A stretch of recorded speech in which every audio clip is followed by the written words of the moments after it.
Michel. Oui, bonsoir à tous. Moi, je suis la responsable du Secours populaire pour les Hautes-Pyrénées. Alors, l'initiative de cette quinzaine, ce n'est pas de notre fait. C'est Réseau Éducation sans frontières qui est porteur de cette quinzaine. Nous nous sommes contentés de les soutenir, de réunir des associations qui sont toutes concernées par la venue des migrants, qu'ils soient migrants, réfugiés, etc. Donc c'est pour ça que le Secours populaire est présent ici ce soir.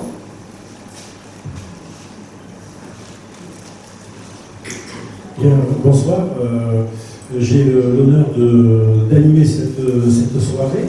Alors, je vous rassure de suite, il n'y aura pas d'intervention trop longue ici à cette tribune table ronde. L'essentiel, c'est qu'on puisse bien sûr discuter, échanger avec vous. Donc, on aura quand même quelques propos introductifs. Voilà, vous pourrez largement intervenir 20-30 minutes après le début de nos présentations. Voilà. Je vous propose donc d'accueillir avec nous donc, ce soir Janine Delpy, qui est présidente du conseil départemental Saint-Vincent-de-Paul. Voilà, merci de votre participation. À ses côtés, Chantal Tonon, qui est responsable à Lourdes des Restos du Cœur. À côté, Bertrand Chandrier, coordinateur au Secours catholique. À côté également, donc, Corinne Esco, qui est directrice de l'association Albert Périguer. Et puis, donc, bien entendu, la présidente du Secours populaire, Michel. Nous a rejoint il n'y a pas très longtemps Marc Chedeville d'ATV Carmonde. Alors, on ne dit pas directeur, on ne dit pas président, on dit animateur. Voilà. Et à sa gauche, donc, pour la CIDAD, la présidente, donc Geneviève Peufot. Voilà. Alors, pour démarrer, j'avais envie de poser une première question, toute simple, à vous, ici présents. Qu'est-ce qui a fait que vous avez eu envie de rejoindre cette quinzaine des migrants et de venir apporter votre témoignage? Alors, on pourrait peut-être commencer par Gaëtan, en quelques mots, le sens de ta participation ce soir. Pourquoi tu as répondu présent? Donc, le Secours catholique a répondu présent, puisque l'accueil des migrants, ce n'est pas forcément un public que nous accueillons au quotidien, mais c'est vrai qu'on s'aperçoit depuis 5 ans qu'on a essayé d'organiser un petit peu l'accompagnement de ce public-là. C'est très complexe, il y a beaucoup d'enjeux derrière, et c'est important aussi de témoigner, de sensibiliser de cette complexité-là. Donc, d'où la présence du Secours catholique ce soir. Voilà. Alors, je voudrais poser la même question à Chantal.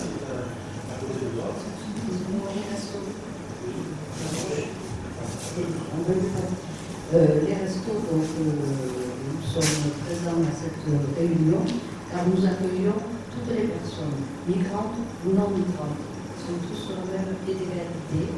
Et c'est sûr que des migrants, il y en a maintenant de plus en plus à nous, et qu'on a besoin d'être tous unis pour pouvoir les aider le mieux possible. Alors, moi je suis l'associée Céleste de Paul.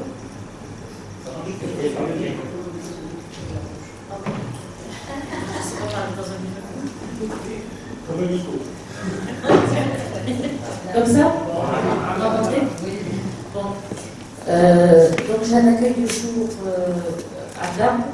On fait des petits déjeuners et des douches et le lavage du linge. Donc en ce moment on a des migrants, mais aussi des SDF, des personnes en précarité. On fait aussi des colis alimentaires où il y a également énormément de migrants qui viennent pour chercher des colis et d'autres personnes évidemment qui sont en précarité. Voilà.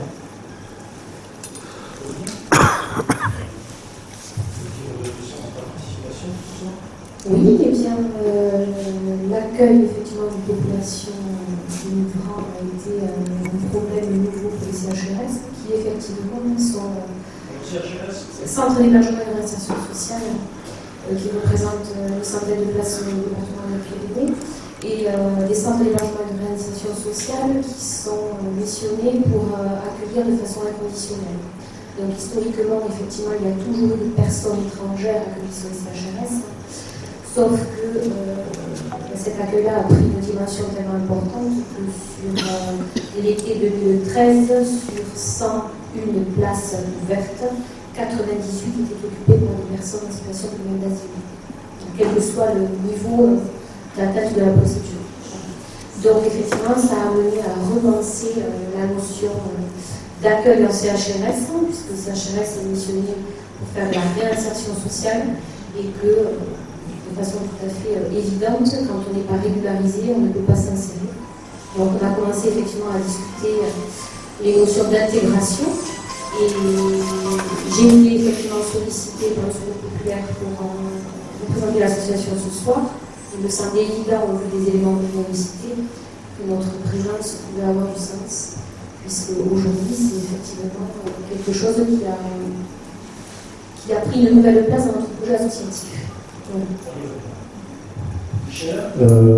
Pourquoi c'était important pour toi de venir ce soir? C'est important parce que nous accueillons un nombre de migrants, puisque le Secours populaire a l'agrément pour l'élection de domicile.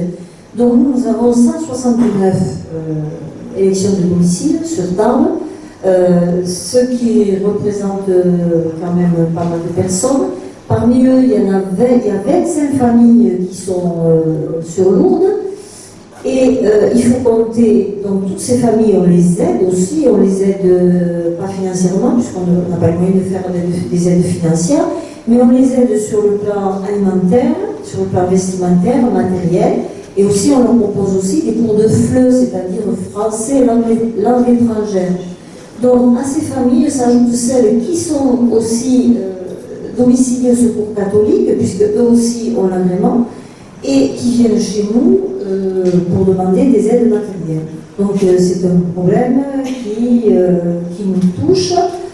Nous sommes en lien souvent avec la CIMAD et toutes les associations, surtout quand à 5 heures nous arrivent des personnes qui déboulent chez nous parce que c'est le seul lieu ouvert, à qui il faut trouver d'urgence un logement. Tous les services administratifs sont fermés. Donc, on est confronté à ces problèmes d'urgence et qu'on ne sait pas toujours résoudre. On y reviendra sur ce qui est notre quotidien sur ces questions-là. Geneviève. Donc, je représente la CIMAD. Alors, la CIMAD, c'est l'association qui a pour vocation de s'occuper de tous les migrants. Voilà. Alors nous, pourquoi on participe à ce quinzaine? Parce qu'on fait partie du réseau Éducation sans frontières et qu'on est même à l'initiative de cette création départementale.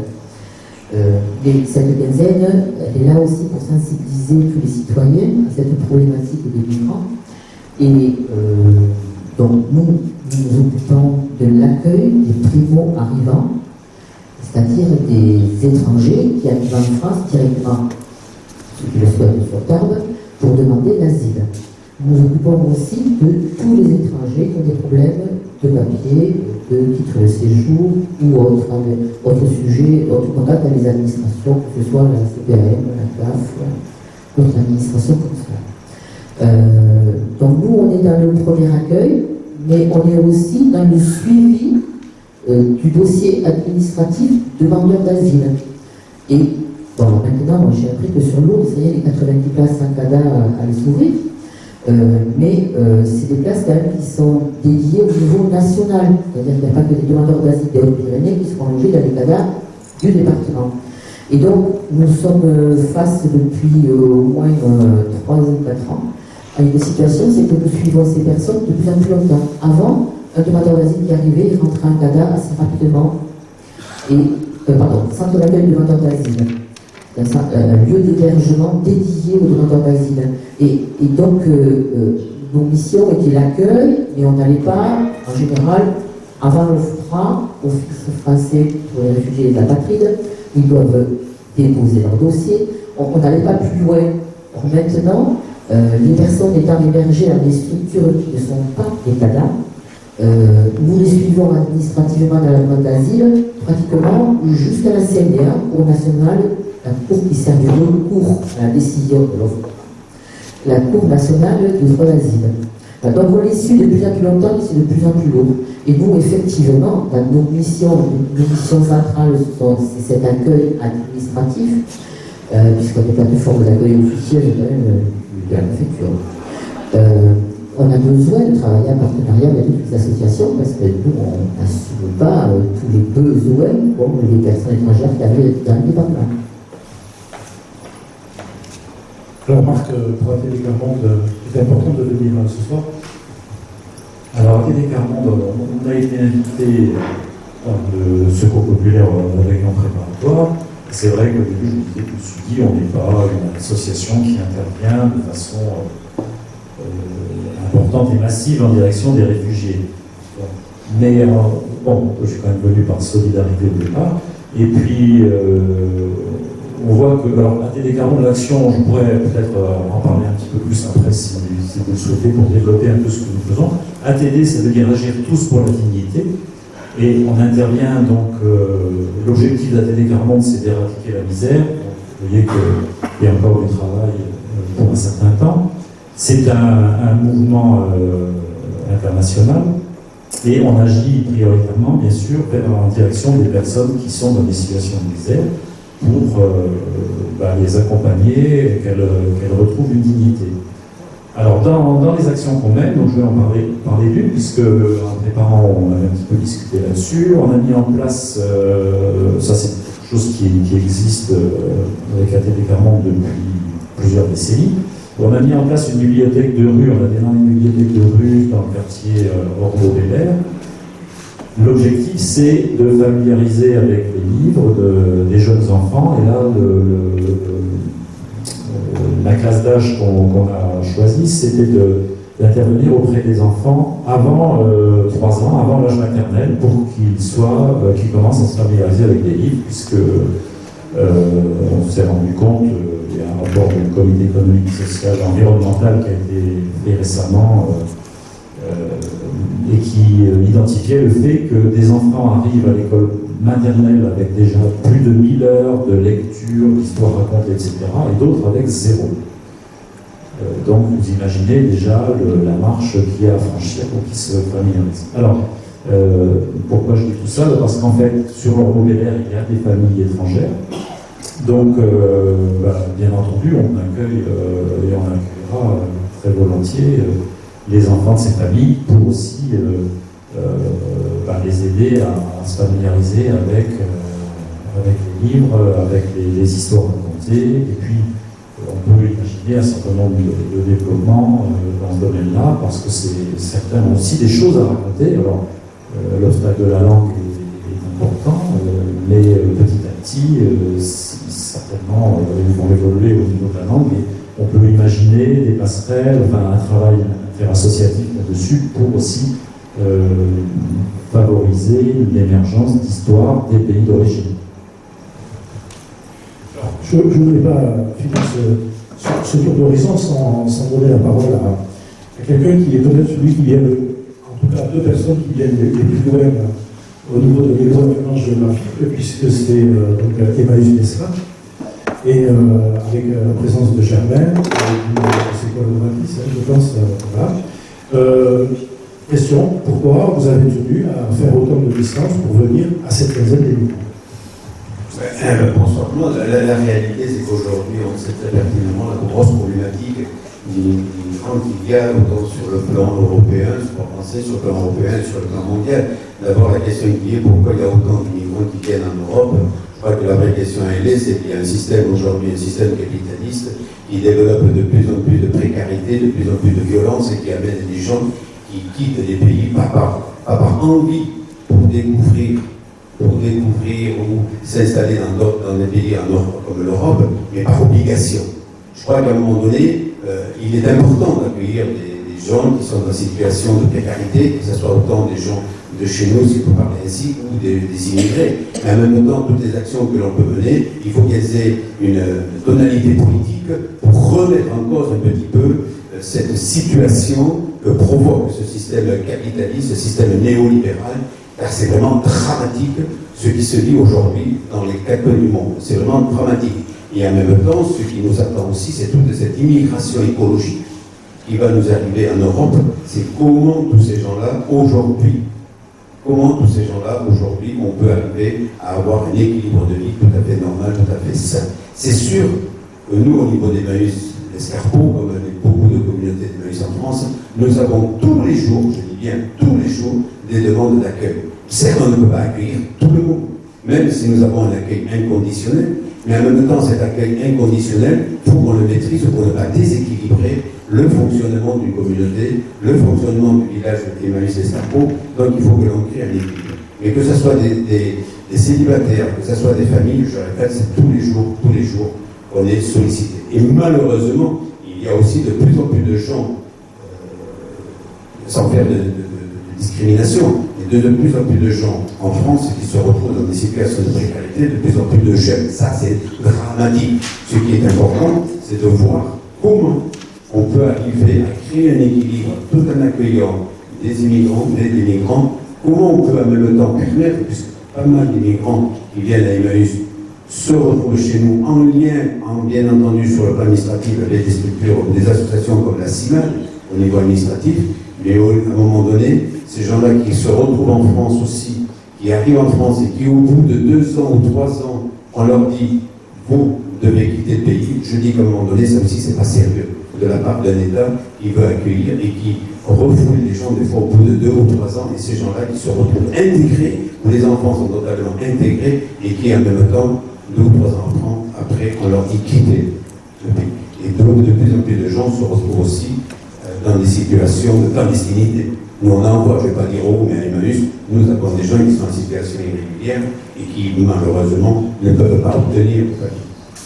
Voilà un peu.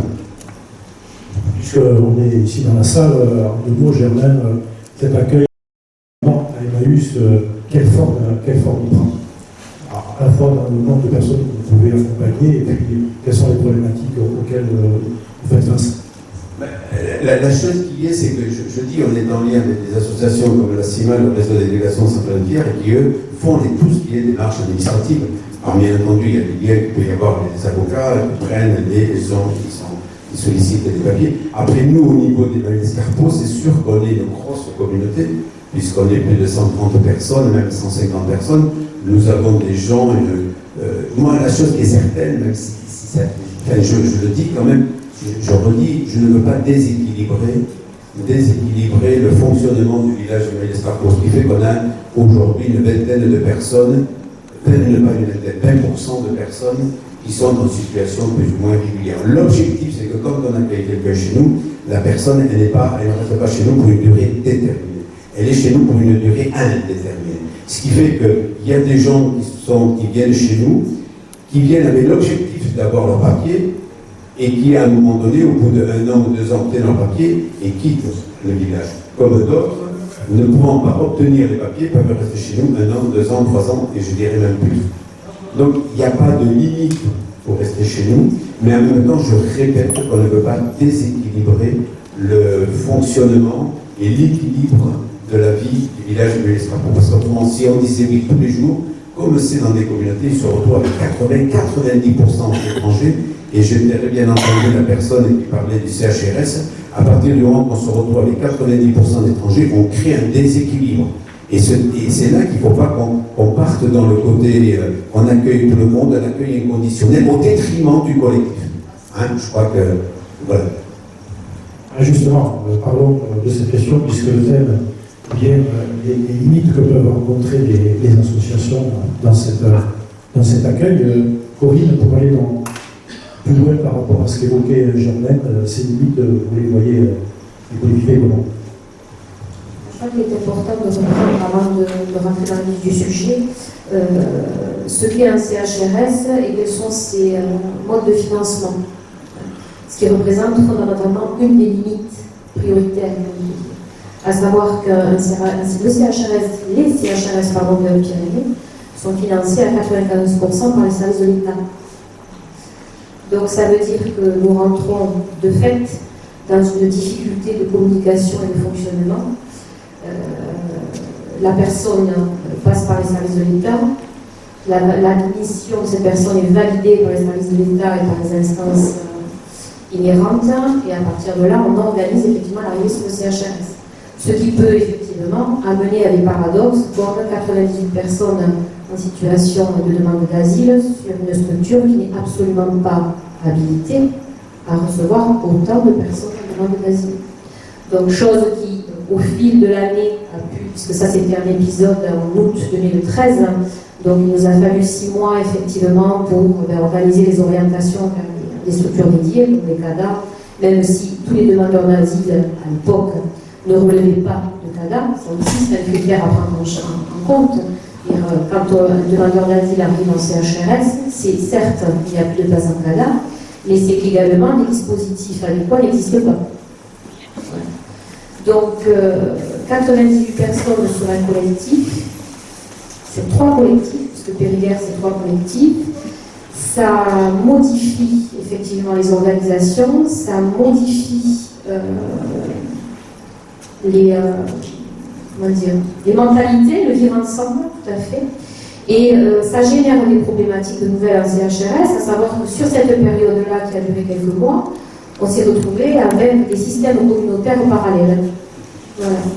Donc on n'arrivait plus du tout à travailler sur l'intégration, on était un peu à contre-courant, à savoir que c'est nous qui étions dans une démarche de s'intégrer à la culture majeure en présence. Voilà. Donc ça, effectivement, c'est quelque chose qui ne doit pas se produire en CHRS. Et comme je vous le disais, la difficulté sur le terrain et dans la réalité pratico-pratique, c'est que nous sommes financés par l'État et que nous sommes donc des exécutants par rapport aux consignes posées par l'État. Voilà. Donc là, se construit de façon longue, délicate, mais essentielle, un dialogue avec les services de l'État pour expliquer ce qu'est la réalité d'un CHRS quand il est embolisé. C'est absolument pas un jugement de valeur, c'est un constat de situation, embolisé par des personnes d'origine étrangère et qui est censé effectivement effectuer sa mission d'insertion. À savoir que quand vous avez 98 personnes demandeurs d'asile sur 101 places, quid des personnes françaises, entre guillemets, qui sont en situation de précarité, de désinsertion sociale. Or, je le répète, une des valeurs fortes de l'association Périgueux, c'est effectivement l'équité, la solidarité.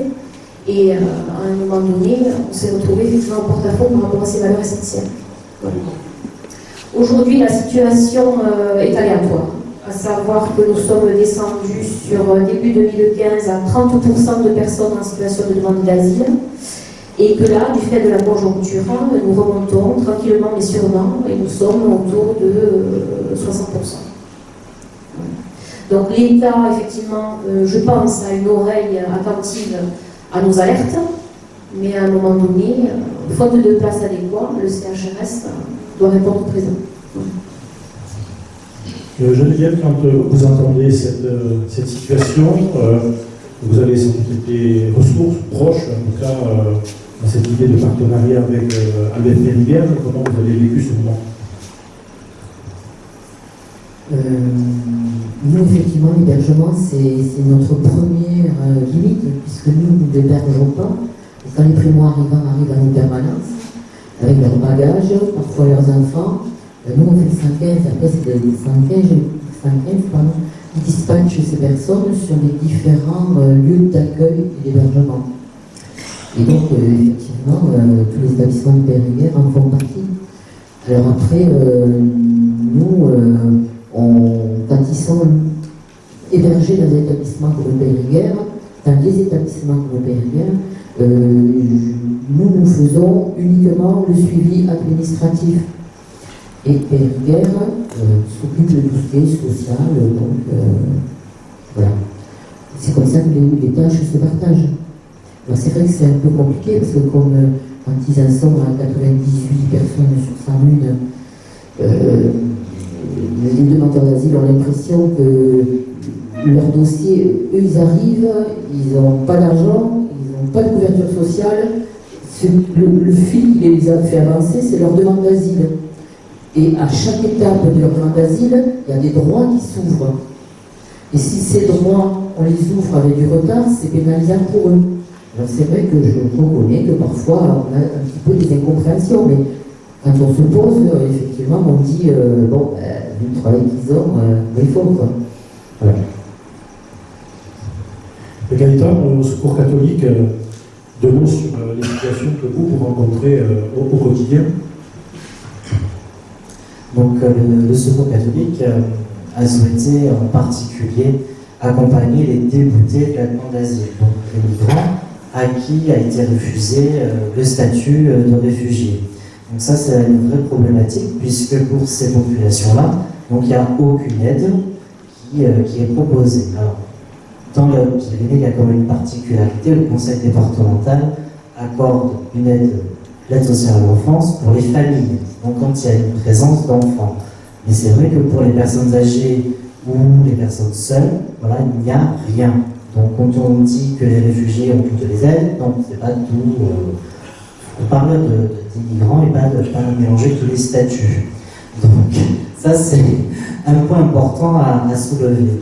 Donc après effectivement, dans ce public-là, il y a aussi la problématique de l'hébergement, puisqu'on a parfois des familles qui vivent, qui dorment dans les voitures la nuit, etc. Donc ça, nous, on n'a pas vraiment de solution, puisqu'on n'est pas une association qui gère des locations. Hein. Par contre, on a, avec deux bénévoles, on a proposé de l'hébergement, mais à titre expérimental, donc une maison sur l'eau avec 3 familles, et puis 2 appartements avec une paroisse sur Tarbes. Et c'est vrai que cette expérience, ça demande un accompagnement au jour le jour et au quotidien, puisqu'on a des familles avec des cultures différentes. Donc il faut faire de l'accompagnement aussi par rapport à ça. Et puis c'est un coût exorbitant, puisque il faut payer l'eau, l'électricité, le gaz, et qu'il n'y a aucune aide. Donc c'est vrai que c'est les donations qui nous permettent donc de financer ces projets-là. Et c'est vrai que, voilà, alors après, malgré tout, à chaque accompagnement, il y a quand même du positif, parce qu'on arrive à une régularisation, mais c'est 2 à 3 ans. Donc ça veut dire que pendant 2 à 3 ans, il faut perfuser, excusez-moi l'expression, mais on aide les familles un peu sous perfusion. Donc après, effectivement, on prend en charge l'hébergement, après on s'appuie sur les autres associations pour l'alimentaire, etc., parce qu'on ne peut pas tout financer. Donc voilà, ça c'est une avis. Et puis c'est vrai que ça demande un accompagnement au quotidien de bénévoles, donc ça demande un certain militantisme dans l'accompagnement, puisqu'on a avec des populations, on est un peu hors la loi. Donc ça, c'est aussi une problématique dans l'engagement des personnes en tant que bénévoles. Voilà. Nous, c'est la partie distribution alimentaire, sachant que toute personne qui se présente sera reçue, soit migrant, soit autre, il y a un dossier au niveau de la distribution alimentaire. Il y a ce qu'on appelle les repas chauds sur l'ordre qui sont inconditionnels. Par contre, toute personne peut aller manger au repas chaud, c'est inconditionnel, on ne demande rien. Nous, au niveau de la distribution, il y a des dossiers, donc à partir du moment où les gens se présentent, il n'y a pas de souci, s'ils rentrent dans le barème, ils sont acceptés, ils ont le droit à une distribution alimentaire. Voilà. Au niveau du public, vous avez vu l'évolution Oui, il faut reconnaître que l'été, les barèmes sont de moitié par rapport à l'hiver. On a beaucoup de migrants. Disons, la majorité, ce sont des migrants. Donc, ça, c'est comme ça, et on les reçoit voilà, sans aucun souci, quelle que soit leur nationalité. Voilà. Sachant qu'à l'heure actuelle, sur l'autre, il y a quand même des Irakiens qui sont accueillis, etc. Voilà. Et maintenant, les gars prennent tous les migrants, surtout des pays de l'Est. Et quand on dit 2-3 ans pour des migrants, avant la régularisation, il faudrait juste relever, il y en a, ça fait plus de 4 ans qui sont là avec les enfants. Voilà. Et non, toujours, ils ne sont pas régularisés. Plus de 4 ans, mais on en a. On a des gens qui ne sont pas régularisés alors qu'ils ont plus de 4 ans de présence en France avec des enfants et on les balade, un hypocalour, un hypocatable, un hypocalçat, un hypocarotès, on les balade beaucoup. On ne reçoit pas les migrants en France dans la dignité. Donc ça serait peut-être à revoir. Je voulais que vous voulez réagir à ça. Elle a tout à fait raison. C'est pas 2 ou 3 ans, je pense qu'elle a indemnisé 2 ou 3 ans de plus que la demande d'asile. Voilà. Donc en fait, ça fait 5. Puisque, d'après la circulaire Valls, c'est pas la peine qu'une famille demande sa régularisation tant qu'elle n'a pas 5 ans de présence en France et au moins un enfant scolarisé pendant 3 ans. Voilà, donc tant qu'il n'arrive pas à ces deux conditions-là, c'est pas la peine que la préfecture demande une régularisation. Donc les 5 ans, ils y sont, et s'il y a des enfants qui sont, s'ils ne sont pas arrivés avec des enfants en âge de scolarité, c'est un peu difficile, il faut avoir 3 ans de scolarité. Donc des fois, effectivement, ça peut donner 6 ans. 7 ans. Voilà. Et la circulaire Valls, elle a mis un cadre national à la chose, ce qui fait que les préfectures, grosso modo, fonctionnent à peu près tout pareil avec cette circulaire, grâce à cette circulaire. Mais il faut dire qu'avant, une personne qui avait été déboutée de sa demande d'asile, si elle trouvait un boulot, eh bien, dans les 1 an et demi, 2 ans, le préfet pouvait la régulariser par le travail. Ce qui n'est plus le cas, parce que dans les préfets, paf, circulaire Valls, 5 ans et 3 ans en face de la règle d'un travail. Donc on a reculé les régularisations, c'est-à-dire qu'il y a des personnes qui restent sans papier encore plus longtemps qu'avant. Et effectivement, ces personnes-là sont dans un dénuement, comme ils l'ont dit très bien, c'est-à-dire qu'ils n'ont rien, dans le département encore ils ont l'ASE, mais ils n'ont droit à rien d'autre. Et quand ils sont régularisés, contrairement à ce qui se dit aussi, ils n'ont pas droit au RSA, parce que pour avoir droit au RSA, il faut avoir un titre de séjour pendant 5 ans. C'est-à-dire, en général, on donne des titres de séjour de 1 an, donc il faut 5 titres de séjour en France pour avoir droit au RSA. D'accord? Les retraités, parce qu'on a des Ukrainiens qui sont arrivés assez âgés, notamment les Ukrainiens. Il y en a d'autres, les Arméniens aussi, mais bon, les Ukrainiens assez âgés. Quand ils arrivent après 60 ans, ils sont déboutés de leur demande d'asile, ou même, alors je me trompe, on ne parle pas s'ils sont déboutés de leur demande d'asile, ils sont pour tous les autres, ils n'ont rien. S'ils ont le statut de réfugié, il faut qu'ils soient présents, pas le. Oui, non, je vais y arriver, excusez-moi. Si le statut de réfugié, c'est ça, oui, ils n'ont droit à rien. Parce que, passé un certain âge, on n'a plus droit au RSA, ils n'ont pas droit à la retraite, et donc, il faut 10 ans de présence en France pour avoir droit au minimum vieillesse. Donc, vous voyez toutes les bonnes idées qui circulent en France, notamment, et qui sont fausses. On va y revenir. Quelques minutes encore avant de vous passer la parole. Je voudrais que Jeanne nous dise, dans sa gestion quotidienne d'un point d'eau, puisque vous voyez aussi sur table dans cet accueil-là le matin pour le petit déjeuner, pour des besoins élémentaires, pour se doucher, pour laver son linge. C'est quoi votre quotidien sur cette question-là?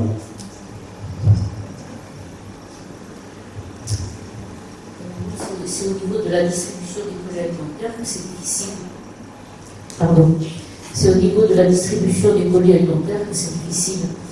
Parce qu'on a beaucoup de charcuterie. Et même quand c'est pas la charcuterie, c'est du poulet, s'il n'est pas halal, ils n'en veulent pas. Donc c'est un casse-tête chinois vraiment pour la distribution des colis alimentaires. Pour le petit déjeuner, j'ai moins de problèmes. Parce que je mets des œufs, je mets des tranches de poulet, donc ça passe, je mets des légumes. Et puis il y a la partie sucrée avec des chocolatines, des viennoiseries, donc là ça passe. Mais je sais que pour la distribution des colis alimentaires, c'est fait.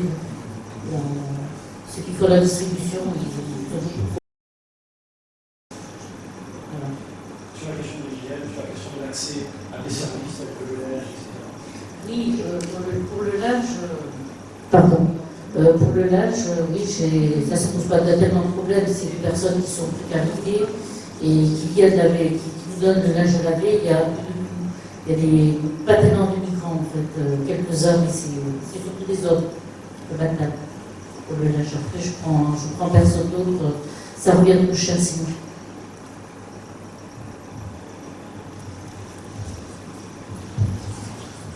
Michel, tu voulais réagir? Je voudrais dire aussi que le Secours populaire va accueillir notamment des migrants en tant que bénévoles.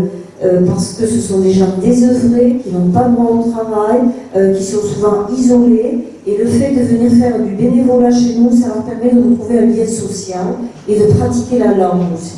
Je trouve que c'est important.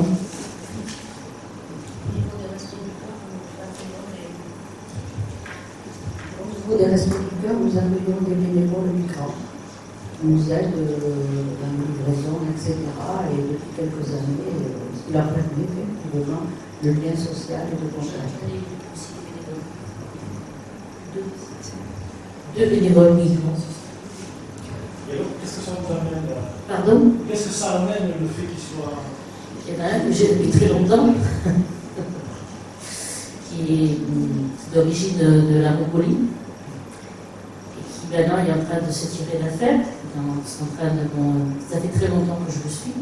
Il est encore revenu lundi, donc c'est presque devenu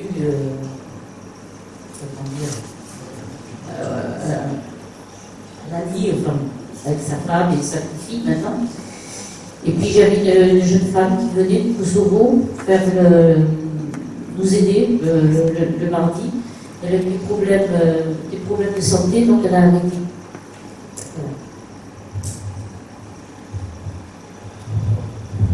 Voilà. Alors, voilà, on commence un peu à évoquer ce que ces personnes peuvent nous apporter. Gaëtan, tout à l'heure, avant que ça démarre, disait il y a aussi des choses extraordinaires qui se passent dans le contact avec ces personnes. Tu peux nous en dire deux mots? C'est vrai qu'avec les familles qui sont accompagnées par le Secours catholique et certainement par les autres associations, c'est vrai qu'on a des fois des limites dans notre organisation pour les accompagner sur le moment, mais c'est vrai qu'au bout d'un certain temps, on voit quand même une progression dans l'accompagnement. C'est-à-dire qu'on va avoir une progression dans l'apprentissage du français, on a des personnes qui sont motivées, qui sont enthousiastes, qui participent au vie de l'association en tant que bénévoles ou qui donnent un coup de main à tel ou tel événement. Et c'est vrai que c'est chouette, c'est à la fois motivant pour les personnes qui les accompagnent, c'est motivant pour elles aussi parce qu'on leur donne des responsabilités.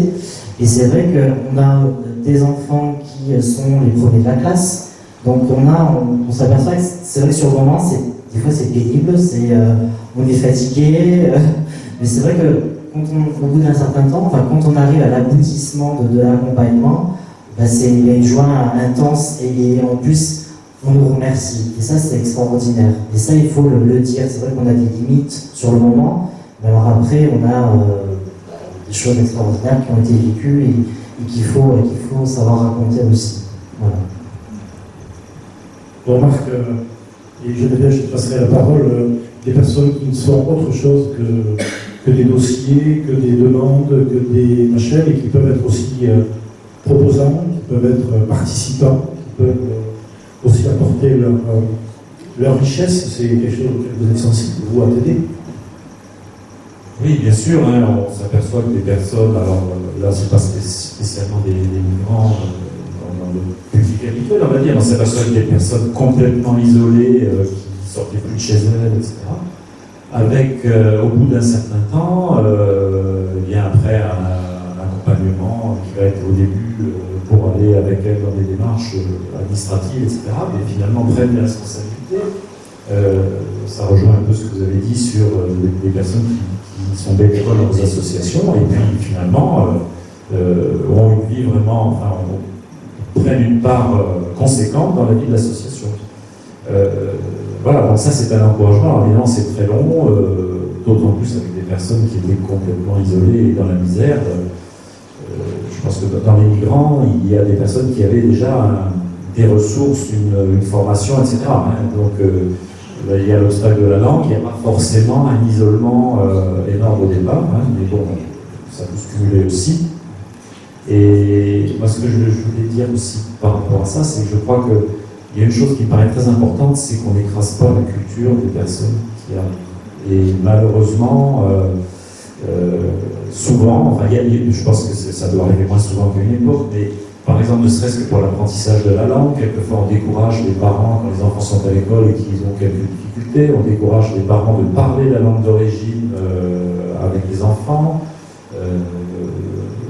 Donc ça met encore plus à l'écart des parents. Il faut qu'on soit particulièrement attentif aussi à ces questions. Alors, je crois qu'il y a jeudi, il y a des interventions aussi sur ce sujet à la Bourse du Travail. Donc je ne vais pas pesantir là-dessus, mais c'est vrai que nous, par rapport, on n'a pas les mêmes actions que vous, et on voit bien que cette entrée vis-à-vis des enfants, par exemple avec des actions bibliothèques de rue, ça peut être aussi un accompagnement par rapport à des parents qui en même temps ont une autre activité. On a peut-être une possibilité d'intervenir là-dessus. Par exemple, des parents qui sont en cours de FLE, des enfants petits, ils ne savent pas comment faire, donc certaines personnes ne viennent pas au cours. Donc il y a des choses également à mener dans ce domaine-là pour que ça puisse se mettre en place. Voilà. Après, ça m'inspire autre chose, je ne sais pas si c'était immédiat ou pas, mais c'est dans le titre de la table ronde, les limites de l'action associative.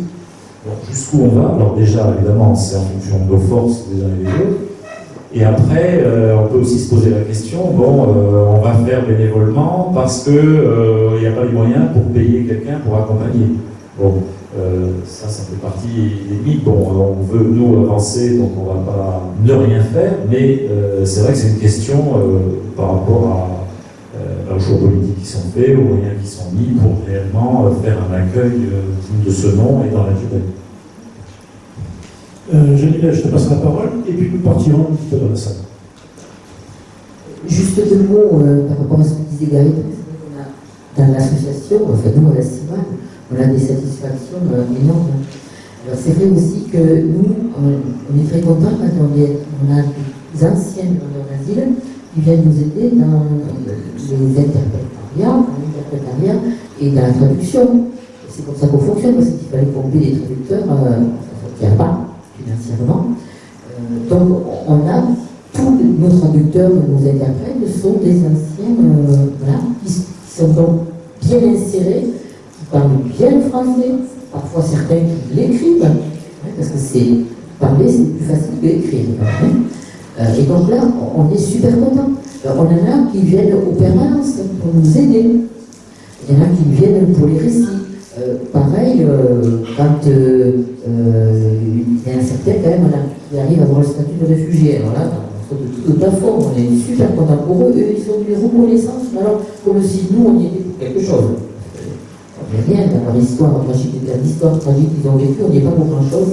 Malheureusement, on y est pour quelque chose, le monsieur l'évalue, ça va, mais bon, à titre individuel, un peu moins. Voilà. Mais voilà, des satisfactions, il y en a plein. Par rapport aux limites, juste deux mots. Effectivement, nous, les limites, c'est humaine, mais là, avec les événements de 2016, on a eu pas mal de bénévoles nouveaux.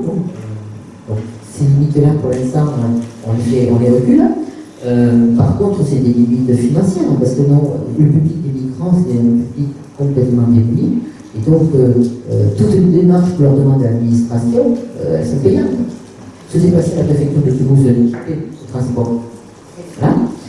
Parce que quand ils arrivent, je vais dire 97%, tu as la louche, je pourrais dire ça, pareil, même jusqu'à 97%, n'ont aucune ressource, c'est-à-dire qu'ils ont tout vendu dans leur pays pour faire le voyage. Donc quand ils arrivent, ils n'ont plus rien.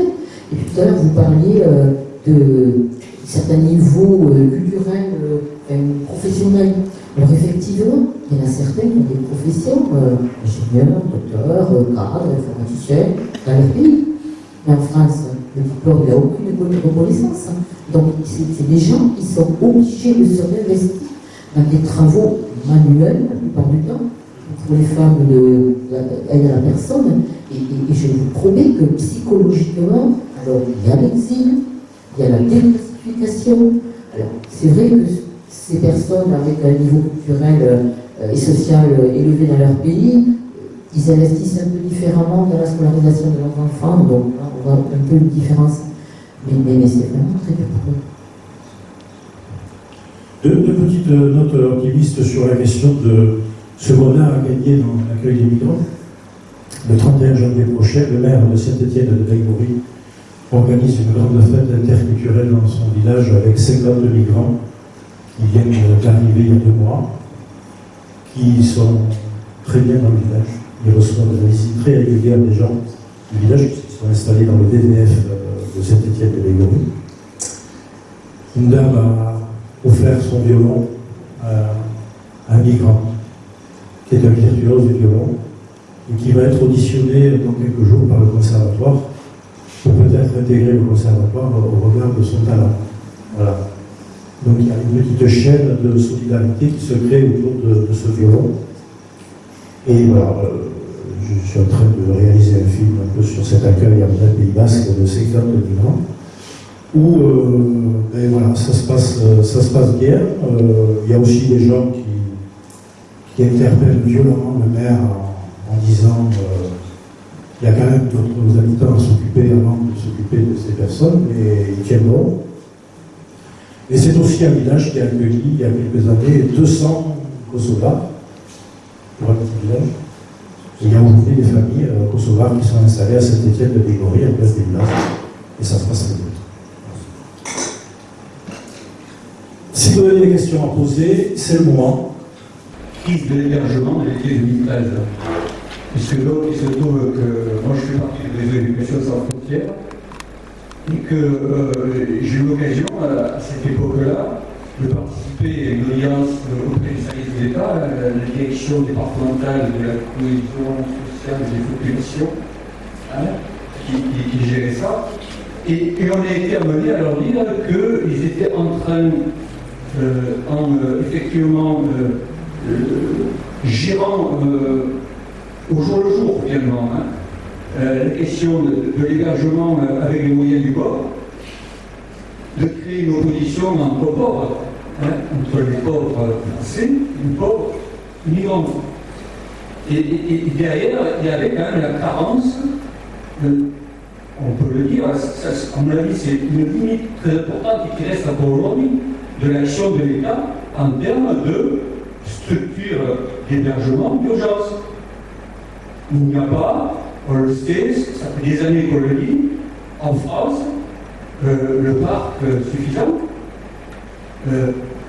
que ce soit par rapport à la crise sociale qui touche nos concitoyens, que ce soit par rapport à l'arrivée de migrants qui ne va pas se tarir, et l'État le sait parfaitement, malgré tous les discours qui peuvent être tenus sur nous, on ferme nos frontières, vous allez voir, et puis de toute façon, ils ne vont pas passer. Donc, là, il y a vraiment quelque chose de pervers qui se joue du côté de l'État et qui met toutes les associations en porte-à-faux, que ce soit celle qui assure la gestion des CHRS, celle qui assure l'accueil des migrants, et finalement, l'État, il peut se regarder les gens finalement se bouffer le nez entre eux, pendant que lui reste assis, sans prendre ses responsabilités, Et c'est vrai qu'on a senti qu'y compris les fonctionnaires étaient très mal à l'aise par rapport à cette situation, parce qu'ils voyaient bien qu'ils jouaient un petit peu avec le feu, Mais de l'autre côté, ils n'avaient pas les moyens. Ils nous disaient, nous, on n'a pas les moyens. Voilà. Et donc, je crois que là, on voit vraiment, je crois, une grosse limite de l'action associative par rapport à cette question-là. C'est la carence de l'État, on va dire. Alors moi, il se trouve que je suis dans ce réseau au titre d'un parti politique qui s'appelle Europe Écologie Les Verts, et qu'à l'époque, à l'été 2013, il y avait une ministre du Logement qui faisait partie de mon organisation. Donc j'ai fait remonter, moi, ce genre de situation, et je pense que je n'ai pas été le seul.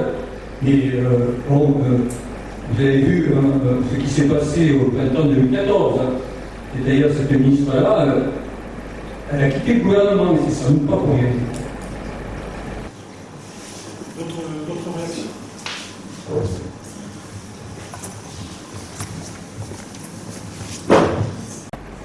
Bonsoir. Bon, tout d'abord, je vais juste faire une petite parenthèse. Jean Ferrat a chanté que la femme était l'avenir de l'homme. Je constate ce soir, je ne sais pas si c'est l'avenir de l'homme, en tout cas, je constate ce soir que la femme est l'avenir de la solidarité. Je vais faire le parcours. Une question par rapport à justement les limites de l'engagement associatif. Là, vous évoquiez les uns et les autres toutes les difficultés à la fois des conditions d'accueil, d'hébergement, de trajectoire des migrants. On voit aussi, M. Desmenux a évoqué aussi le fait, très justement, que les migrants ne venaient pas ni par plaisir, ni par souci économique, etc. C'était dans des conditions très très difficiles, par peur, tout simplement par survie. Et donc, or, au niveau national, il y a une désinformation complète. Et je pense qu'une des clés, d'ailleurs, une des informations qui va à tel point que dernièrement, aux informations ont fait passer les migrants maintenant pour des agresseurs sexuels en Allemagne, c'est-à-dire que non contents d'être des parasites, maintenant ce sont aussi des êtres dangereux. Il y a une grosse campagne de désinformation au niveau national. Et je pense qu'une des clés aussi pour dégager des moyens au niveau des associations, tant humains que financiers, c'est de faire basculer cette opinion publique pour interpeller l'État et les politiques. Parce qu'ils sont plus sensibles au sondage et à l'opinion publique qu'à l'intérêt général. Enfin bref, je vais faire une autre parenthèse. Et donc du coup, sachant que la plupart de nos associations sont issues de mouvements nationaux, de fédérations à impact national, quelles sont vos actions à ce niveau-là, pour justement faire pression à la fois sur les réseaux médiatiques et à la fois locaux et nationaux pour justement lutter contre cette désinformation. Merci. J'ai envie de répondre. Oui, je vais dire que si on est là, en fait, c'est parce que dans le réseau Éducation sans frontières, il y a 11 ans, s'est posé la question du refus de l'expulsion des enfants qui étaient scolarisés. On a dit que ce sont des enfants qui doivent être respectés au titre de l'article 2 de la Convention internationale des droits de l'enfant. Et à ce titre-là, il n'y a aucune raison pour qu'ils subissent le sort qui est celui qui est attaché à leurs parents. Et donc, le réseau s'est créé sur cette idée. Là-dessus, quand bien sûr on parle des enfants, il faut bien sûr penser aux parents, à un toit, à l'école, il faut penser à se nourrir. Toutes les associations qui sont là sont concernées par une entrée, une autre, et c'est la multiplicité de ces entrées qui va permettre effectivement de nous donner un espoir. Je ne dirais pas des conditions de vie dignes, mais l'espoir que peut-être on peut s'insérer correctement dans le pays. Alors, au mois d'avril, c'était au mois d'avril 2015, le réseau s'est dit qu'on ne pouvait pas continuer à se battre avec les autorités, contre les autorités, contre des situations insupportables, et on a décidé de travailler à l'organisation de cette quinzaine des migrants, dont on dit que elle doit apporter de l'information aux gens. Bon, je crois que c'est bien parti pour ça. Samedi, il y avait la bourse du travail à Tarbes qui était pleine de. Il n'y avait plus de place dans la bourse du travail, ce qui veut dire que les gens se posent cette question.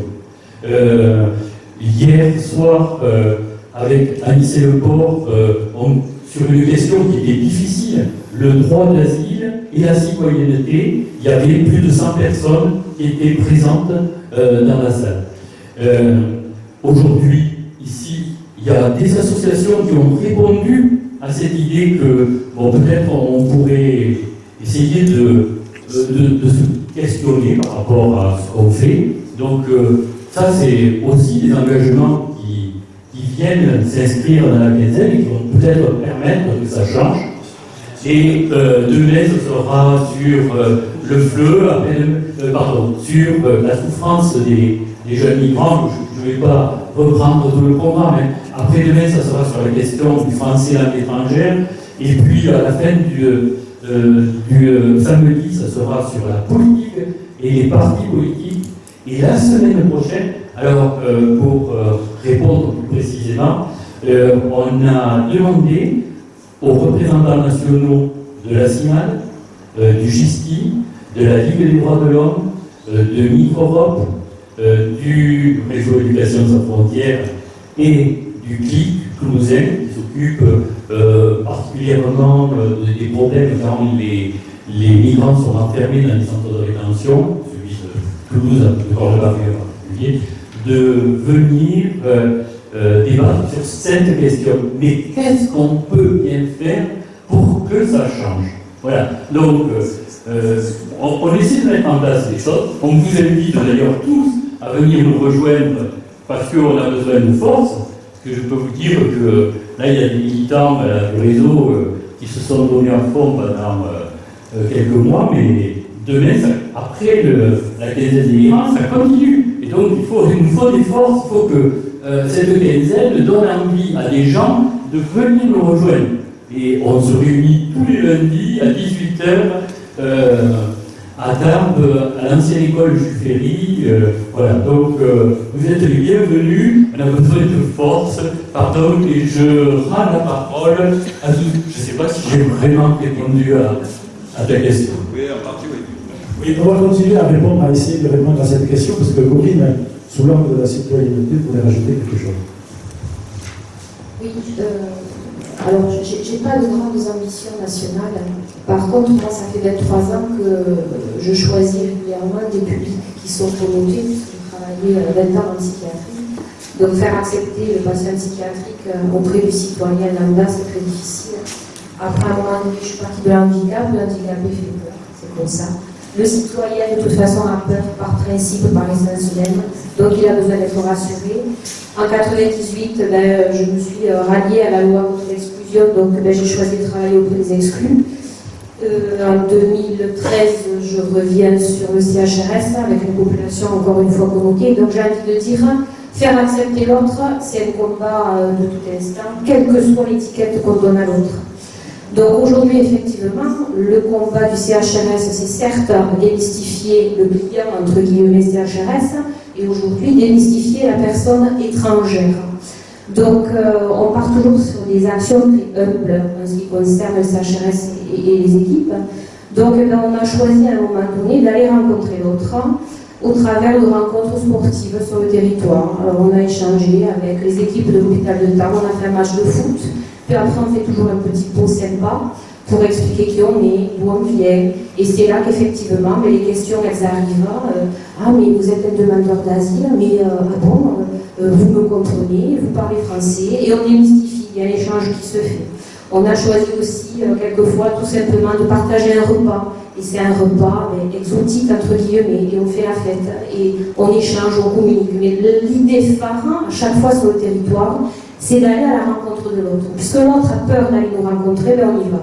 On a écumé un peu le département, on a été dans le Nord, on a rencontré un club de jeunes basketteurs, et là on a rencontré effectivement des ados qui ne savaient pas ce qu'était qu'un précaire, qui ne savaient pas ce qu'était qu'un demandeur d'asile, les coachs qui ne savaient pas non plus que ça existait, et on a communiqué, et on fait ça. Et alors c'est très humble, c'est très modeste, c'est très territorial, mais en même temps je me dis que c'est en faisant petit qu'on peut aller plus loin. Voilà. Donc je vous le rappelle, au niveau dimension nationale, pour l'instant il n'y a pas d'écho, mais au niveau, je pense, départemental, on commence à exister, on commence à communiquer. Après, il y a les supports conventionnels, on essaye effectivement d'alimenter un site internet, on n'est pas très bon parce que c'est un nouveau métier pour nous. On fait des petits flyers, des petites choses comme ça, mais surtout on essaye de se saisir d'outils qui parlent à tous. Le sport et un bon repas, ça parle à tout le monde. Voilà. Petites choses modestes, mais qui, dans le temps, dans la durée, dans la réflexion, peuvent apporter des choses. Juste, je suis aussi un peu animateur, mais participant, pour essayer de vous porter ma réponse. Et on pourra voir ce film le lundi 25 à Lucin-Sauveur, quand même.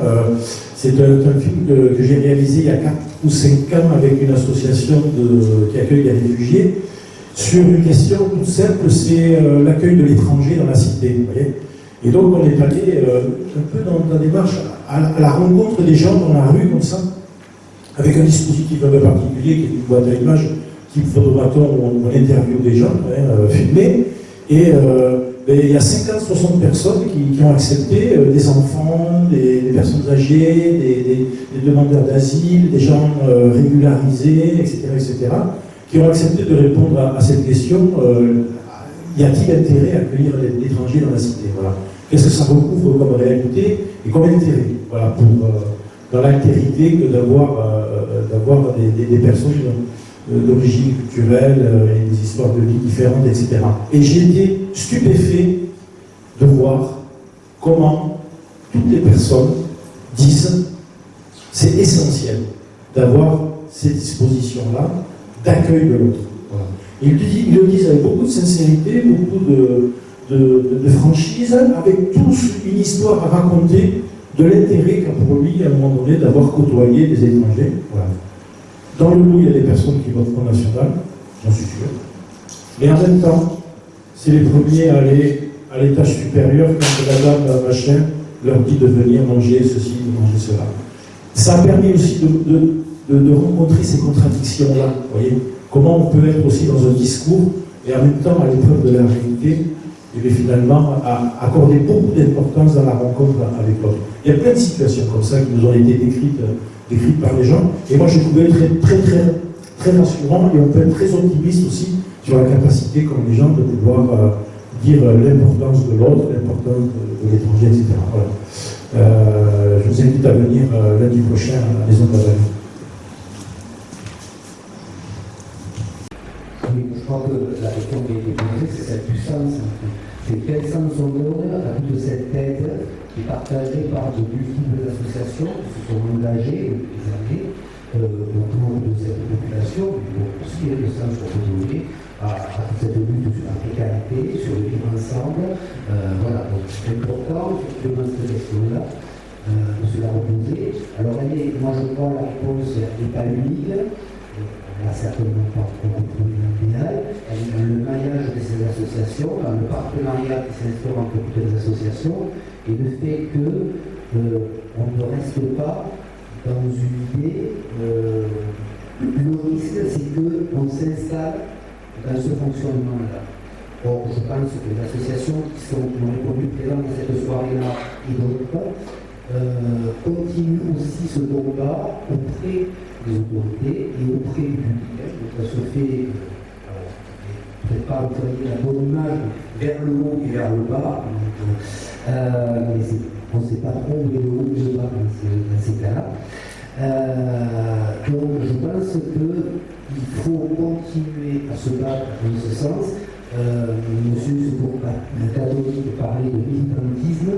Effectivement, moi je travaille dans une association également où on accueille des mineurs, étrangers isolés, et des fois, je rappelle qu'on ne peut pas rester comme ça, juste dans une aide et dans un accompagnement. On se doit aussi être militant, ce sont des associations qui sont subventionnées par ce type de public.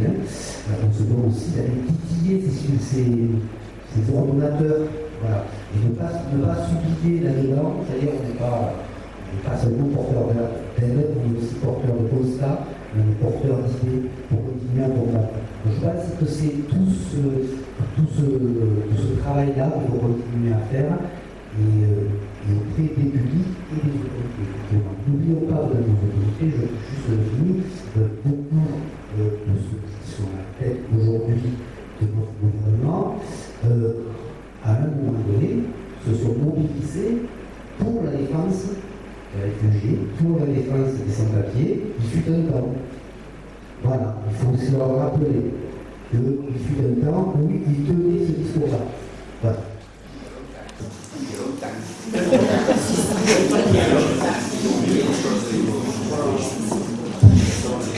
Donc en fait, c'est toujours par rapport au positionnement. C'est vrai que chaque association, on a un point de vue national, donc on peut témoigner auprès des gouvernements, etc. Et c'est ce qu'on va faire. Donc localement, je pense qu'on nous invite tous à entretenir des liens entre chaque association, savoir qui fait quoi, à quel moment, avec quelle personne. Donc c'est vrai que régulièrement, on essaie de se rencontrer et de discuter de nos problématiques. Hein. Et puis aussi au niveau national, c'est porté. On a des associations qui ont une représentation nationale, Secours populaire, Secours catholique, donc on a des liens, on va voir les gouvernants, hein, quels que soient les partis politiques. Puisque notre mission, c'est de témoigner pour les personnes en difficulté et éventuellement de les faire témoigner. C'est là notre spécificité de nos associations, c'est qu'on est là pour porter avec elles leurs paroles.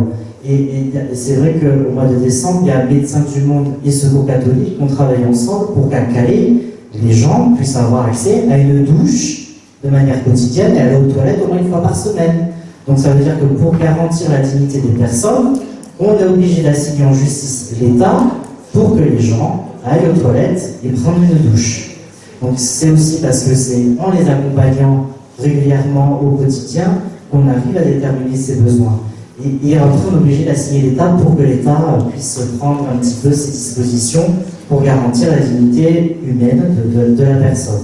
Voilà un petit peu ce que je tenais à dire. C'est, voilà, il y a de l'action qui se fait institutionnellement, aussi bien au niveau local que national, et qui est à entretenir. Continuer à répondre au monsieur sur la même longueur d'onde. C'est au niveau national, il y a des instances où l'on se retrouve, comme par exemple le CRIP, qui regroupe la plupart de nos associations, et ce CRIP propose chaque année une semaine de la solidarité internationale. Et sur les Hautes-Pyrénées, ça fait 11 ans, plus de 11 ans, je crois, à présent, qu'on se réunit entre associations pour, pendant cette semaine de la solidarité, au mois de novembre, proposer des animations sur toutes les Hautes-Pyrénées et des partenariats, parce que c'est important, comme vous l'avez dit, d'aller à la rencontre du public, parce que ce n'est pas le public qui vient vers nous. Et par exemple, nous avons un partenariat avec le Parvis depuis plusieurs années, parce que comme ça, on fait passer des films, et les gens viennent pour le film, pour le réalisateur, mais à cette occasion, on fait passer des choses. Et puis, on est repéré et depuis le parti a demandé à nos associations les unes et les autres de venir parler de tel ou tel film, etc. Donc il y a des tas de choses qui naissent, qui existent. Il y a la semaine prochaine, ça rentre aussi dans le cadre de la quinzaine, le Festival international du film des droits de l'homme. C'est pareil, c'est quelque chose qui est au niveau national, qu'on peut décliner au niveau régional. Ça fait la 5e année, je crois, peu importe. On le fait sur les Hautes-Pyrénées. Et voilà. Et donc ça, c'est des tas d'occasions qu'il y a et qui font qu'on ait l'action ensemble et en même temps, on est vis-à-vis.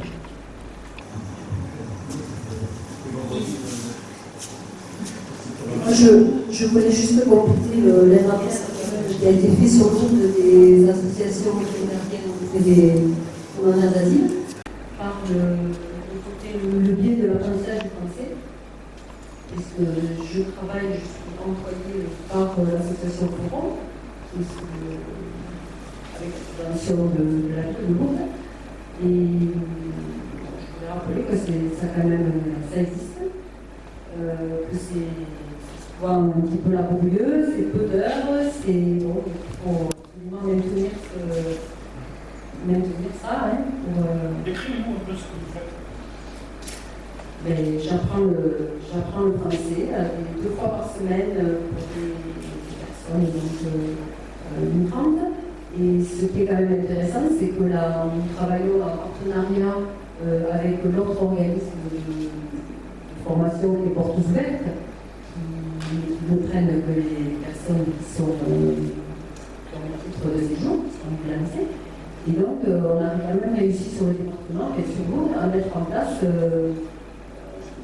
une répartition du public, c'est-à-dire que les personnes qui ne peuvent pas aller à Portes Ouvertes viennent au centre social à Forum. C'est quand même très intéressant. D'autant plus, les critères pour pouvoir intégrer les cours sont vraiment d'avoir d'être à Lourdes et d'avoir des enfants scolarisés dans les écoles de Lourdes, ce qui permet justement on parlait tout à l'heure du lien social par rapport à l'école, par rapport à l'administration, les démarches que doivent faire les personnes. Donc ça c'est quand même intéressant. Et ce que je voulais dire aussi, c'est que ce qui est positif, c'est qu'au cours des années, moi ce que je remarque, parce que c'est quand même plus de 15 ans maintenant que je vis sur Lourdes, action-là. Il y a quand même des organisations, des associations, il faut dire, telles que la mission locale, par exemple, qui sont maintenant vraiment partie prenante de ce genre d'action et qui connaissent, qui s'informent beaucoup sur ce public-là et qui donc nous envoient des jeunes à qui on peut proposer l'apprentissage du français avec de belles histoires, de belles réussites, puisque quelques jeunes ont intégré, ont repris une scolarité, je pense à des Géorgiens dans la une petite Géorgienne qui maintenant est à Sarsan en première. Enfin bon, voilà, ça mérite quand même d'exister et on se bat, enfin, je me bats, que ça perdure, ça existe. Oui, je voulais revenir sur les limites de notre engagement Réseau Éducation sans frontières. Parce que tout à l'heure, je disais, pour que les enfants puissent vivre ici, il faut que la peine elle-même puisse s'en occuper. Et, bon, d'ailleurs, c'est dans les lois de l'Europe, il faut que la France respecte ses lois. Pourtant, plusieurs fois, nous avons été amenés à, par la volonté du gouvernement, des parents, il y a eu pour des parents des tentatives d'expulsion. Et là, qu'est-ce qui se passe?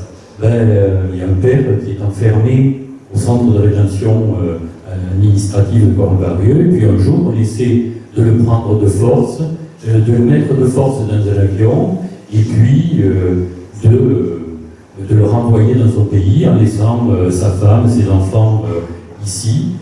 Et là, bon, le réseau essaie de se mobiliser, essaie d'informer les passagers de l'avion dans lequel il doit partir, informer le capitaine, le commandant de l'avion, qui, lui, a le pouvoir de dire ben non, on n'embarque pas.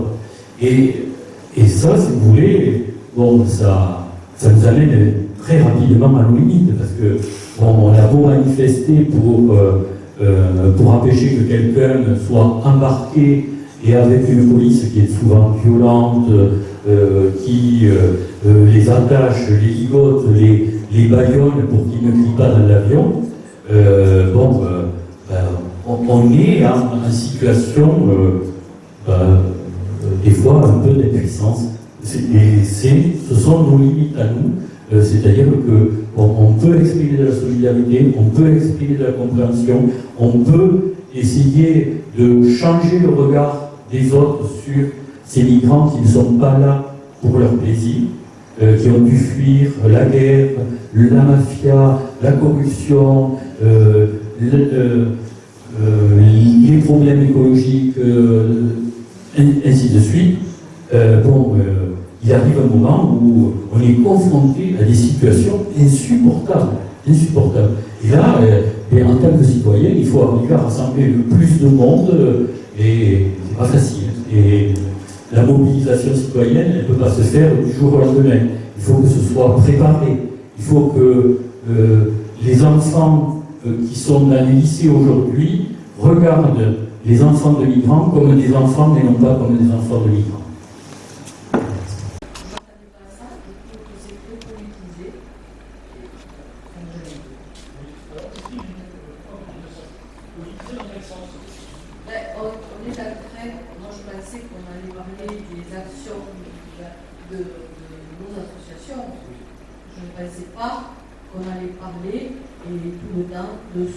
D'être citoyen, le gouvernement, tout cela. Moi, ça me gêne un peu, parce que nous sommes dans des associations en principe pas politiques. Moi, je ne dis pas qu'on ne peut pas dire certaines choses, mais depuis un moment, tout est basé là-dessus, et moi, ça me gêne.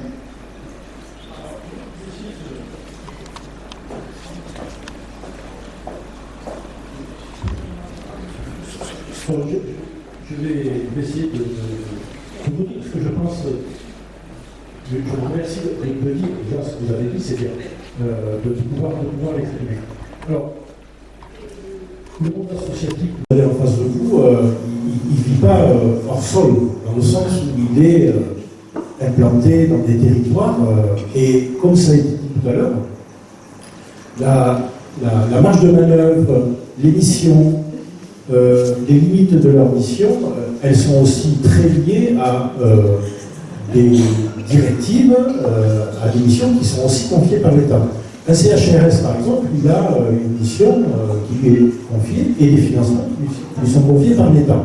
Donc, ce n'est pas la question du parti politique ou des convictions politiques qui est en train de se poser, c'est de dire qu'à un moment donné, l'exercice de ces missions, l'exercice de nos engagements, il est aussi relatif à une position que prend nos gouvernants concernant l'exercice de ces actions. Donc, la question de la citoyenneté, je veux juste vous dire ce que j'en pense. La question de la citoyenneté, elle n'est pas sur une question d'option politique, elle est sur le fait de dire à un moment donné l'exercice de la citoyenneté, c'est-à-dire des choses qui ont été évoquées tout à l'heure, c'est-à-dire le vivre ensemble, la question de pouvoir considérer l'autre, la question de pouvoir considérer l'autre dans ses différences et de s'engager sur l'accueil et l'accompagnement.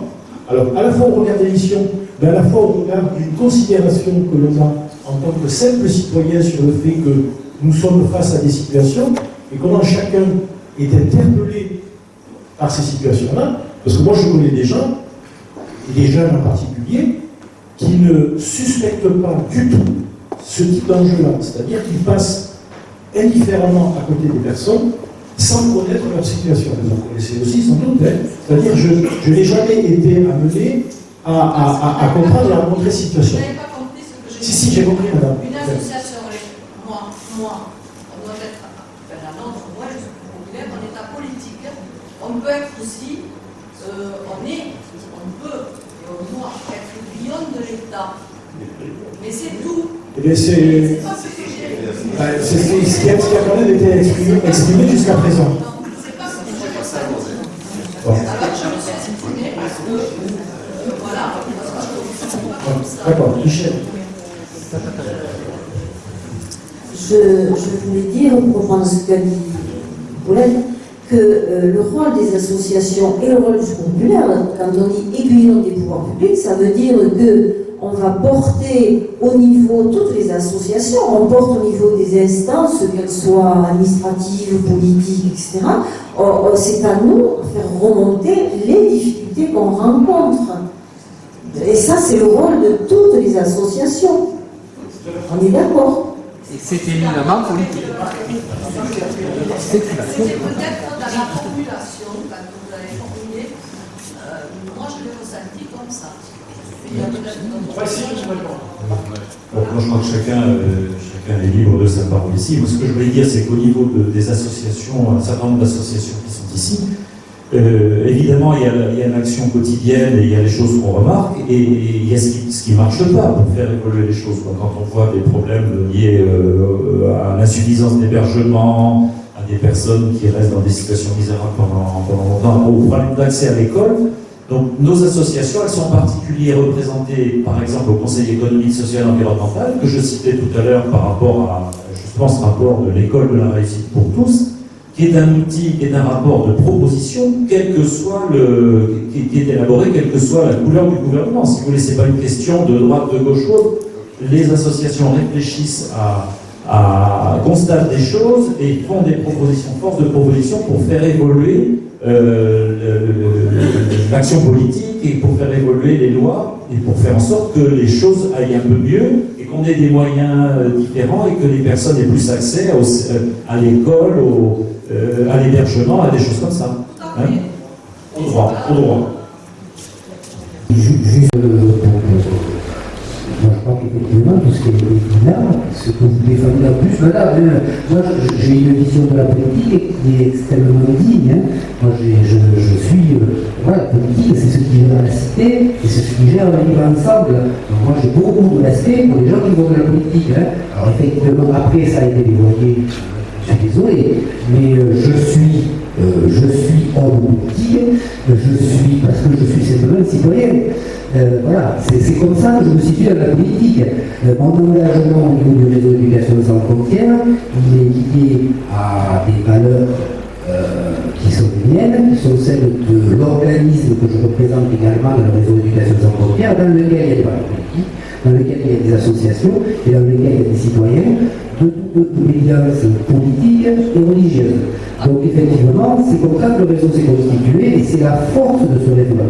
Et la force de ce réseau-là, c'est de pouvoir ensuite amener auprès des politiques des constats et la défense d'un vivre ensemble. Lorsque tout à l'heure on parlait simplement de l'aide sociale à l'enfance dont bénéficie les familles de l'écoute, il a été, il y a à peu près 2 ans, je crois, par forfait, question au niveau du conseil départemental de l'annuler purement et simplement. Voilà. Ça a été, effectivement, à un moment donné, la position du conseil départemental. On a rencontré les membres du conseil départemental, on a rencontré M. Bélieu, on est allé chercher, voilà, chez les politiques, une réponse par rapport à ça. Un questionnement, une réponse. Et en défendant sur un point notamment, l'humanité, mais également leur position politique prise il y a une dizaine d'années, une dizaine d'années de position politique qu'ils avaient pris de défendre ces populations-là, et c'est une position qu'ils ont politique parce que ce n'était même pas de leur rôle de le faire. Donc on leur a rappelé ça, et effectivement en leur rappelant ça, très rapidement ils se sont rendus compte qu'effectivement ils avaient pris une notion qui n'avait pas vraiment de sens par rapport aux valeurs qu'ils avaient portées jusque-là. Et ils sont revenus sur cette décision, c'est tout. Et voilà, moi Ce que je veux dire, ça s'appelle l'aiguillon et le victoire de ça, je suis d'accord. Mais on est dans le champ, on est d'accord. Oui, mais bon, chacun. Bon. Je crois que dans ce qui est dit, on n'a pas tous la même écoute et la même interprétation, c'est pour ça qu'il faut l'accepter. Hein. La question, non, mais sur la question, les associations doivent être approuvées. Oui, mais je remets pas sans cause, mais ce qui est intéressant, c'est que vous nous donnez l'occasion, vous nous poussez un petit peu dans vos retranchements, voilà, vous jouez aussi un petit peu l'aiguillon sur. En fait, quel est votre positionnement aussi, parce que vous l'avez dit, sur les associations. Voilà. Alors, sur la question de l'association, les associations sont de fait, ou devraient être apolitiques. Alors, je pense que là, vous proposez un débat, parce qu'il y aurait beaucoup de choses à dire sur cette question-là. Hein, c'est-à-dire apolitiques dans le sens qu'elles ne sont pas soit d'une confession, soit d'une tendance politique affirmée, partisane, là on est bien d'accord. Par contre, permettez-moi juste sur le fait de dire qu'une association n'est pas politique, dans le sens où elle ne serait pas en politique, c'est-à-dire au cœur de ce que vit la cité et de ce que vivent les citoyens, là permettez-moi de vous dire que c'est un pas que moi en tout cas je ne franchirai pas, parce que dans nos actions, dans ce que nous défendons en termes de valeurs et dans nos projets, y compris dans des missions de service public, on ne peut pas dire que les associations soient apolitiques. Voilà. Elles ne sont pas, et c'est inscrit dans leur statut la plupart d'entre elles, elles ne sont pas de confession ou affiliées à des partis politiques ou à des syndicats d'ailleurs, elles sont laïques. C'est inscrit dans nos statuts. Voilà. Tout ça, on est bien d'accord. Mais heureusement qu'elles ont des engagements en faveur de la citoyenneté et en faveur de tout ce que vous avez entendu comme valeurs qui sont défendues dans le rapport à l'autre, tout ça. Et ça, c'est littéralement des actes politiques. Je ne remets pas ça en rose, c'était sur la forme. Oui, bien sûr. Mais, d'autres questions? Et je vous propose que... Les propositions, le réseau a hier a lycée Le Port. Pardon. Hier, Anissé Le Port était en visioconférence avec nous et Anissé Le Port est l'auteur de 2 que sais-je sur la demande d'asile. Donc là, il amène des réponses quand même d'expertise, puisque depuis 1976, il a cette question, il l'a fait sous Valéry Giscard d'Estaing, il a été nommé par Jospin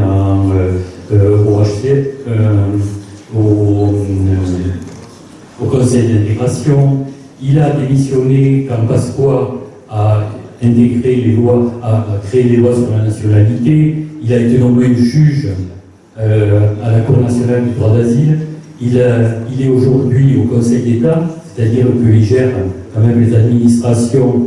Il fait partie de ceux qui gèrent les administrations et les lois de notre pays, donc bon, une référence. Et il a produit donc deux, que sais-je, un sur le droit d'asile et un autre qui nous concerne là directement dans ce moment, un que sais-je sur la citoyenneté.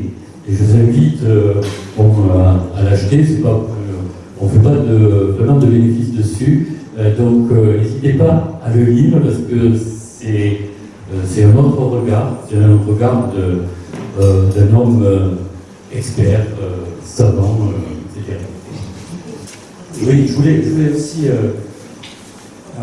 dire deux mots sur une action qui me paraît importante aussi, qui peut paraître tout à fait terre à terre, travail de fourmi, c'est la lutte contre les idées fausses, qu'on a en particulier, on a insisté là-dessus au moment de la journée mondiale du refus de la misère, sur les idées fausses sur les pauvres et la pauvreté, et de la même manière sur les migrants, sur l'immigration, etc. Je pense que c'est notre devoir, chacun à notre niveau de base, chaque fois qu'on rencontre des gens qui disent n'importe quoi là-dessus, de réagir, de ne pas laisser dire. Ça a été longtemps, je suis désolé, je vais employer peut-être parler de politique 2 minutes, mais quand on voit la progression de certaines idées matraquées par le Front National, qui sont finalement diffusées par les médias de façon assez insidieuse, c'est important quand on entend ça près de nous, de ne pas laisser dire. De ne pas laisser dire, de ne pas dire que tout ce qui a été dit sur les migrants, de ne pas dire que les pauvres ne veulent pas travailler, de pas voilà, et d'étayer ça par notre vie associative, parce qu'on a des exemples justement de gens qui s'intègrent, de gens qui travaillent, de gens qui apportent des choses à la société, et voilà, et c'est important, je crois, d'agir à ce niveau de base. Alors, il est 20h passé. Je vous propose, si vous n'avez pas d'autres questions, on aille vers la fin, que Michel conclue, que Jean-Louis peut-être nous rappelle les grands rendez-vous de cette quinzaine, parce qu'elle ne fait que commencer. Peut-être Michel pourra en dire 2 mots. Si vous n'avez pas d'autres questions à poser, et voilà. Jamel, peut-être, tu as envie de nous dire des choses? Alors, moi, la seule chose que je peux dire, c'est que nous, dans le cas du village... Avec le micro, parce qu'on en Non, mais c'est bon, je peux parler fort. Non, la seule chose que moi, je crois fortement aujourd'hui, autant par rapport au problème des migrants, par rapport à toute cette pauvreté qu'il y a aujourd'hui une nécessité, c'est de créer des alternatives qui sont des contre-pouvoirs face à ce système politique. Moi, j'ai pas peur du mot politique, et je dis que nous, les Escarpots, on fait de la politique. Mais le politique qui est, comme l'a fait la Rivière, qui est de lutter contre toutes les causes de cette misère. Ça, c'est notre problématique. Le problème des migrants, le problème de cette pauvreté qui va en grandissant, c'est dramatique. Et ce que je veux dire aujourd'hui aussi, mais pourquoi? Regardez très bien, on a peu de riches, il n'y a pas de problème avec les riches. C'est catastrophique d'avoir autant de pauvres qui nous créent plein de problèmes. Donc, soyons tous riches, on n'aura pas de problème.